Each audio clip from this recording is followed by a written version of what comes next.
Վենետիկի հանձնաժողովը որ գտել է, որ նյութապես շահագրգռելն է սխալ, ոչ թե հարկադրել կամ խոչընդոտել, ճիշտ է, չի հասկանում, առանձնացնենք։ Որտեղ Չալաբյանի դեպքում էլի շեշտել է, որ նյութապես շահագրգռելն է խնդրահարույց, ոչ թե հարկադրելը կամ խոչընդոտելը։ Հիմա սրանին պետք է հետևի։ ՍԴ ըստ ինչ ժամկետներով ինչ որոշում պետք է կայացնի, պարոն Ղուլյանյան եւ մնացածներ, եւ դա ինչ է նշանակում, արդյոք մինչեւ հիմա կալանավորված, նյութապես շահագրգռելու դրվագով կալանավորված եւ մեղադրվող անձանց վրա պետք է հանվեն այդ մեղադրանքները։ Շատ լավ, հետադարձ չպետք է ունենա, չգիտեմ։ Ես կարծում եմ իմ գործընկերներն էլ կանդրադառնան են, շատ կոնկրետ հարց է։ Ասեմ, որ Սահմանադրական դատարանը, երբ որ կասեցրել է գործի քննությունը եւ ուղարկել էր կարծիքի, սպասում էր այս կարծիքին, մինչ այդ նաեւ ազգային ժողովին ներգրավել էր որպես պատասխանող կողմ, ազգային ժողովը բացատրություն էր տվել, այդ բացատրությունը մենք նույնպես կրկին հերքել ենք, փաստարկել ենք, որ առհասարակ այդ նորմը եւ մենք վիճարկել ենք հենց նյութապես շահագրգռվելու ձևակերպումը։ Մենք չենք անդրադարձել այդ հոդվածի մեջ այն մյուս դրույթներին հարկադրել եւ այլ, որտեղ այդ դրույթը շատ ավելի հոդվածը շատ ավելի մեծ ծավալ ունի։ Մենք անդրադարձել ենք կոնկրետ նյութապես շահագրգռվելու հատվածին եւ տվել ենք մեր դիրքորոշումը, թվում նաև Վենետիկի հանձնաժողովի այլ տարբեր առիթներով տրված կարծիքների հիման վրա։ Հիմա Սահմանադրական դատարանը ըստ գործող Սահմանադրական դատարանի մասին Սահմանադրական օրենքի 56 հոդվածի պետք է վերացնի կասեցումը, վերսկսի գործի քննությունը եւ տա իր որոշումը։ Երբ կլինի, դժվարանում եմ ասել, հաշվի առնելով քաղաքական իշխանության այս ձգտումը, ցանկությունը եւ նաեւ ինչու՞ չէ։ Ես այդ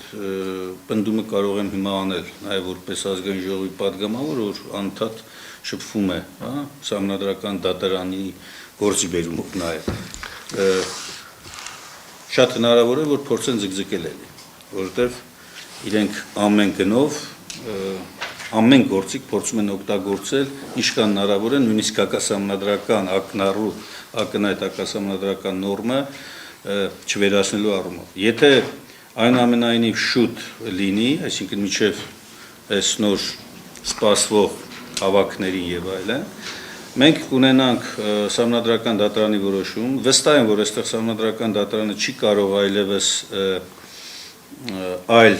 մեկնաբանություն տալ, երկու ելք ունի, կամ ճանաչում է ձևակերպումը կտրուկ միանգամից Սահմանադրությանը հակասող, կամ կարող է տալ իրավակիրառ պրակտիկայի համար մեկնաբանություն, որը պետք է առաջնորդող լինի թե իրավապահարումների եւ թե դատարանների համար, որ ճանապարհով կգնա, դա ցույց կտա առաջիկան, բայց ակնհայտ է, որ այլևս Վենետիկի հանձնաժողովի կարծիքը որպես խորհրդատվական կարծիք եւ որը մեր օրենսդրության շրջանակներում համարում է խիստ կարևոր, չի կարող անտեսվել։ Գործերի վարույթների մասով, կախված նրանից թե ինչպիսի որոշում կկայացնի, դրան համապատասխան են նաև այդ վարույթները։ Ակնհայտ է նաև, որ բոլոր այն անձինք, ովքեր որ ժամանակին ենթարկվել են անհիմն սահմանափակումների, մեղադրանքների, բոլորը կունենան հնարավորություն իրավունքների պաշտպանությունը իրականացնելու եւ իրենց խախտված իրավունքները վերականգնելու ուղղությամբ։ Ճիշտ է, 236-ի երկրորդ մասն է վիճարկում ՍԴ ամբողջ։ Թույլ կտակ ես կարդամ էլի նորմը։ Տեսեք, քրեական օրենսգրքի 236-րդ հոդվածի 2-րդ մասի համաձայն օրինական կամ անօրինական հավաքին մասնակցելուն հարկադրել նանձի կամ նրա մերձավոր ազգականի կամ մերձավորի նկատմամբ բռնություն գործադրելու, գույքը ոչնչացնելու, վնասելու կամ վերացնելու սպառնալիքով կամ շանտաժի միջոցով, այս մինչև ես ինչ կարդացի, դա չենք վիճարկում։ Դա հարկադրանք է, դա մարդուն չի կարելի ստիպել, հարկադրել, բռնության սպառնալիքով ասել պետք է գնաս հավաքի կամ պետք է չգնաս հավաքի, որը նաև շատ հաճախ հանդիպում է, բայց կարծես թե դրանց վերաբերյալ հարուցված վարույթներ չունենք։ Այ հիմա շարունակությունն է, այն ինչը որ վիճարկվում է Սահմանադրական դատարանում։ ինչպես նաև հավաքին մասնակցելու կամ հավաքին մասնակցելուց հրաժարվելու նպատակով նյութապես շահագրգռելը։ Վենետիկի հանձնաժողովն ասում է, սա ոչ որոշակի ուրեմն ձևակերպում է, երկրորդ աննորմալ է ենթադրել, որ հնարավոր չի կազմակերպել հավաք եւ հոգալ այդ մարդկանց հավաքին տրանսպորտացիայի, լոգիստիկայի, սնունդի, կեցության եւ նմանատիպ հարցեր։ Թեկուզ գրպանի փող, օրինակ, չէ տենց գործեր, եթե չեմ սխալվում, ինձ մտնում եմ ուղղակի Կային, որ ուղղակի Չէ, տեղափոխման համար, տեղափոխման եւ սննդի։ Նայրա ջան, ինչ տարբերություն։ Որ ես դա մասնակցեմ գումարի դիմաց, դա ինչ է նյութապես շահագրգռել։ Կներեք, այստեղ մի առանձնահատկություն Վենետիկի հանձնաժողովին մենք երբ մենք դիմել ենք սահմանադրական դատարան, մենք կոնկրետ դրսևորումները չենք քննարկել, մենք քննարկել ենք ընդհանրապես այս դրույթը, մեր հարցը բարձրացրած, ընդ որում դրան էր վերաբերում, թե պարոն Դարությունյանը, թե պարոն Մինասյանը կփաստեն։ Մեր բարձրացած հարցերից էր արդյոք համահավասար են այն դրսևորումները, երբ մի կողմից անձին հավաքին մասնակցելու համար աջակցում են տրանսպորտով, սնունդով, օրինակ, եթե կա այդպիսի կարիք, մյուս կողմից գումար են տալիս, որպեսզի հավաքին մասնակցի, եւ արդյոք այս երկուսը նույն գնահատականին են արժանի։ Այս օրենսդրական կարգավորումը չի պատասխանում այդ հարցին, այն բոլոր վկայակոչված թվարկված դեպքերը հավասարեցնում են միմյանց նույն քրեական հետևանքի վրա հասնելու պատժի սպառնալիքով, բայց մի կարևոր հարց եմ ցանկանում բարձրաձայնել, շատ է խոսվում, հա, հավաքներին վճարովի մասնակցելուն կամ այդ հարցը քննարկվում է։ Լավ, երբ որ սա խիստ իրավական զրույց է, հա, երբ որ անձին առաջարկում են գումար հավաքին մասնակցելու համար։ Վերջինս հրաժարվում է կամ ոչ, այդտեղ ում սահմանադրական իրավունքն է խախտվում։ Ուրիշ բան, եթե հավաքի մասնակիցը ի սկզբանե ցանկանում է այդ կերպ հավաքել որոշակի թվականակ անձանց եւ դրանով զանգվածային անկարգություններ իրականացնել, այդտեղ կարող են քննարկել դեռևս հանցակազմի արկայություն կամ ոչ։ Բայց երբ անձին ուղղակի գումար են վճարում հավաքին մասնակցելու համար, այդտեղ որևիցե մեկի իրավունքը իրականում տեսականորեն էլ չի խախտվում որևիցե կերպ։ Մի հատ հստակություն լրացնեմ, տեսեք, Վենետիկի հանձնաժողովը նաև ինչ է ասել։ Ասել է, որ այո, չափազանց կարևոր է նաև թափանցիկությունը եւ հատկապես ընտրական գործընթացների ժամանակ եւ հավաքների կազմակերպիչը, երբ որ իրականացնում է այդ աշխատանքները, ինչպես նշեցինք, կեցության, տեղափոխման, պահպանման, ավելին, նույնիսկ Վենետիկի հանձնաժողովն ասում է, որ անգամ բանախոսներին կարող է նորմալ վճարում լինել։ Ասենք, մարդկանց է։ Հերթական դրսևորումները քիչ առաջ վկայակոչված է։ Այստեղ կարևորը թափանցիկությունն է, որպեսզի մարդիկ իմանան, թե ի վերջո օրինակ այդ հավաքի շրջանակներում ով է ֆինանսավորողը, որտեղ է այդ ֆինանսավորումը, ընտրական գործընթացում չափազանց կարևոր է նաև որ կա նախընտրական հիմնադրամ, եւ այդ հիմնադրամի շրջանակներում էլ պետք է այդ ապահովումը լինի։ Այլ դեպքերում ընդհանրապես ոչ նախընտրական շրջան, ընդհանրապես կարգավորումը շատ ավելի մեղմ պետք է լինի եւ չի կարող այն ոչ միայն իրավախախտում համարվել, առավել եւս քրեական պատասխանատվություն առաջացնել։ Ես կա ներողություն, կա մի հատ նուրբ նաեւ գիծ, որը որ Վենետիկի հանձնաժողովը ամրագրել է, ձևակերպել է եւ ընդհանուր կարգավորման ներքո ասել է, որ ինքնին այս նորմը, այս ձևով եւ իրավակի իրար պրակտիկայի ըստեյության Հայաստանում գործադրված ակնհայտորեն խաթարում է, խափանում է հավաքների ազատության միջազգայինորեն երաշխավորված իրավունքը։ Ես եթե թույլ տակ ավելացնեմ։ Երբ այս գործերը, չէ, երբ այս գործերը սկսվեցին, ենթադրում եմ լսվում է, չէ, փոխվելու կարիք չկա։ Երբ այս գործերը սկսեցին, մենք իրականացրեցինք ուսումնասիրություն, հասկանալու համար, արդյոք աշխարհի վրա երկրագնդում, բացի Հայաստանից, կա գեթ մի պետություն, որտեղ համանման հանցակազմ կա։ Դրսևորման մասին է խոսքը, նյութապես շահագրգռելու։ Սիրելի գործընկերներ, աշխարհում չկա գեթ մեկ երկիր, որտեղ հավաքներին նյութապես շահագրգռելու քրեորեն պատժելի, ուրեմն արարքա նախատեսված այդ երկրի քրեական օրենսգրքով։ Մենք գտել ենք մի դեպք, որտեղ ոչ թե քրեորեն պատժելի, այլ վարչական զանցանք է համարվում, եւ դա Բելարուսիայում է։ Այսինքն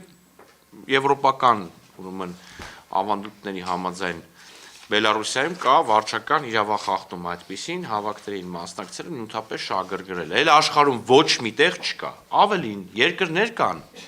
որտեղ փողով լոբիստական կազմակերպությունները այս կամ այն անձի հավաքներին բերում են մարդկանց։ Ես վստահ եմ դուք հետևել եք, տեսել եք Ամերիկայի Միացյալ Նահանգներում այդ ընտրությունները, չէ՞, գունավոր գլխարկներով, ինչ որ սիրուն բաներով, տրաֆարետներով, բանով, ուսս նայում ես երիտասարդներ են, այդպես շատ սինխրոնել բան են անում, արձագանքում են քաղաքական գործչի այս կամ այն, ուրեմն ելույթին կամ ելույթի հատվածին։ Մենք լոբիստական կազմակերպություններ են, որոնք վճարովի մարդկանց բերում են, որպեսզի ապահովեն հավաքին այս մարդկանց մասնակցությունը եւ համապատասխան մթնոլորտ, որը նորմալ է, որովհետեւ առաջավոր եւ զարգացած աշխարհում խնդիրը քաղաքական process-ների կառավարման շրջանակներում դրված է ոչ թե հավաքին մարդ բերեցին, թե չբերեցին, դրված է ընտրական process-ների պատշաճ կազմակերպման վրա, դա մեկ, այսինքն ընտրությունները չկեղծվեն, մարդու ընտրական իրավունքը ուրեմն չխախտվի իրան այս կամ այն կերպ պարտադրելով կամ նյութապես շահագրգռելով, եւ նաեւ ընտրական ֆոնդերի թափանցիկությունը։ Եվ այս մասով նաեւ Չալաբյանի գործով մենք ունենք ԵԽԽՎ-ի 23 թվականի բանաձև, որտեղ ԵԽԽՎ-ն արձանագրել էր, որ այս դիմադրության շարժում էր 2022 թվական, որևէ ընտրական process չկար, ըստ այդմ այդ ընտրական process-ների շրջանակներում որևէ ուժի նախընտրական ֆոնդի չափի կամ թափանցիկության կամ ծախսերի մասով խնդիր չկար, մենք ապշացենք ինչ են այս մարդկանց նկատմամբ քրեական հետապնդում անում։ Ես կարող եմ շոտ կներել, ես չնայած հետո վերցնեմ կկարդամ, բայց ամեն դեպքում Վենետիկի հանձնաժողովը իր այդ եզրակացության մեջ ֆիքսում է, որ գումար տալը եւս օքեյ է, նորմալ է, նյութապես շահագրգռելու մեջ նաեւ հենց փող տալը,